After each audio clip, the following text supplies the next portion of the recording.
We have an all-hands disaster response team here. All right, what's your name, sir? My name is Neil Lawson. And Neil, what organization are you with? It's All Hands Disaster Response. And where are you from, personally? St. Louis, Missouri. St. Louis. And how long have you been helping out in this disaster relief? Me personally, yeah. The organization. I've been for probably about 2 years of my life now. 2 years? About 4-year span, on and off. Okay, so how long have you been working here in Minot? I've been here a little over a month. The organization's been like 2 months now, 2.5. So what are you guys doing? What's your job? You go into the houses and take out anything that can be affected by flood damage. So drywall, floorboards, pull the ceilings, any other materials left behind, and then kind of sweep up the end, pull all the nails, throw all the debris out. All right. Well, hey, thanks so much for your time. Oh, yeah. All right. All right, I'm here in Minot, North Dakota, and what's your guys' names? Dennis and Marie Sheet. Well, Dennis, tell us about what happened and your experience with it, and where were you at when it occurred? We were here. They had us move out for 2 weeks, good to come back home. 2 weeks later, they tell you got to go again, and they didn't give you enough time to get everything loaded. Now, who are you talking about, they? I'm talking about the Corps of Engineers in the city of Minot. Wow. So, was the house completely gutted out? It's completely gutted out now. There's nothing left in there except 2x4s. Wow. So, what are you guys planning on going from here? Doing from here? Are you? Well, after many years in Minot, I decided to leave the city of Minot. Right. I am moving. Right. I see you got it for sale. I got a for sale sign, and I've had quite a few people looking at it to buy. And right.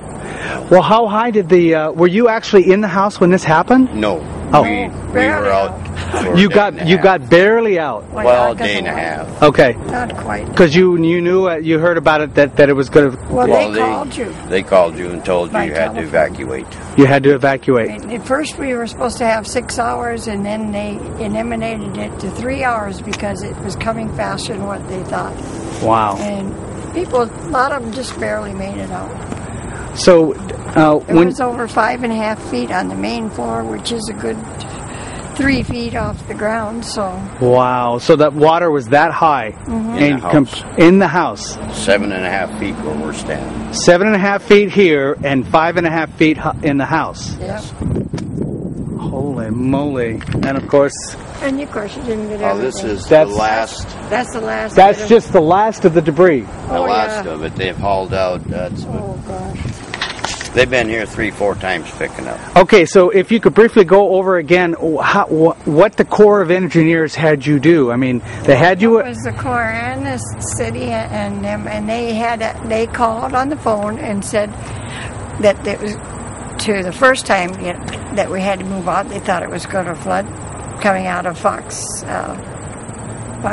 Yeah. Well, anyway, we got out and we got to come back in 2 weeks, and then 2 weeks later we had to move again. There was an emergency call. The sirens went off, and they said that everybody had 6 hours. Well, then they had to run it down to 3 hours because there just wasn't time. It was moving that fast. You mean the river was cresting again? Yeah. Yes. Holy moly! Now, what's the name of the river that? The Mouse. The Mouse. The Mouse. Or the Surus, whatever. Or the Surus. Yeah, people were saying the Mouse or the Surus. Okay. Yes.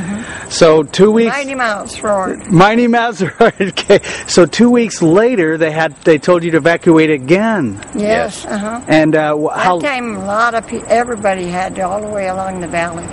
And before, on the first warning, not It everybody. was just those close to the river. To the river. Yeah. And the second time, Everybody in the valley up right down through had to evacuate their homes up to so far. Well, it was quite a ways. wow. So you're looking at, like they said, over 4,000 homes. 4,000 homes got. Over 4,000. 400 homes, isn't it? 4,000 homes, and then it was over 12,000 people, they figure, that Went homeless. That it affected it. Right. So, how did the insurance? How did you do with the insurance? Well, most of us only had homeowners insurance, and that doesn't pay for any of that. So that you had to have flood insurance. You had to have flood insurance And even 30 days in advance. If you didn't have it, FEMA paid you a little bit. So you got a little bit from FEMA? Yes. Not enough to rebuild the home. Right. So you're just going to take that money and head out, huh? Well, we bought another home. You have to use part of it reinvested for paying to get gutted, because not some of us, of course, are too old to be doing all that stuff. So Right. you have to hire people and finding people, and there's only so many people can do this. So what do you think caused this flood? Well, we had a lot of snowfall this year. They had a lot of rain up in Canada. But my understanding is them dams were supposed to be dry reservoirs, and they were full of water.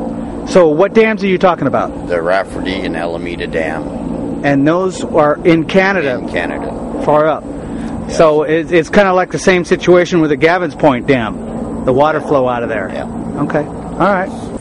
Well, guys, hey, I want to thank you so much for your time to let our viewers know what you went through. It's something I don't wish upon anybody. You got it.